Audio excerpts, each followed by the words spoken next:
నమస్కారం. నా పేరు శ్రీరామ్ శర్మ.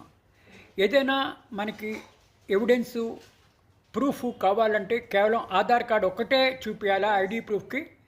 ఇదే విషయాన్ని గౌరవ మేఘాలయ హైకోర్టు ఇద్దరు జడ్జిల ధర్మాసనం chief justice Indraprasanna Mukherjee, justice వనూలా డి పన్గా ఒక తీర్పిచ్చారు. మన ప్రూఫ్ కోసం, ఎవిడెన్స్ కోసం ఆధార్ కార్డు ఒక్కటే డాక్యుమెంట్ కాదు ఐడి ప్రూఫ్‌కి.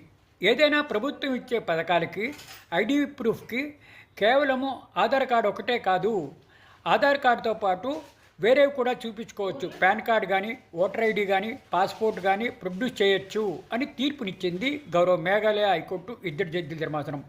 ఒకవేళ ఆధార్ కార్డు ఎవరైనా ప్రొడ్యూస్ చేయలేని పక్షంలో అది డిస్క్వాలిఫికేషన్ కింద రాదు అని కోర్టు అభిప్రాయపడింది. ఆధార్ కార్డు లేకపోతే కాంపన్సేషన్ కోసం కానీ, స్కాలర్షిప్ కానీ, లేకపోతే ఫైనాన్షియల్ అసిస్టెంట్కి కానీ ఏదైనా సరే ఆధార్ కార్డు ఒక్కటే కాదు, వేరే ఐడీలు కూడా ప్రొడ్యూస్ చేయొచ్చు అని తీర్పు ఇవ్వడం జరిగింది. ఈ తీర్పు వల్ల మనకి తెలిసేది ఏంటి? ఏదైనా ఆధార్ కార్డు ఒక్కటే ప్రూఫ్ కాదు, వేరే గవర్నమెంట్ ఇచ్చే వేరే ఐడీలకు కూడా ప్రూఫ్ పెట్టుకోవచ్చు అని ఈ విధంగా తీర్పు ఇవ్వడం జరిగింది.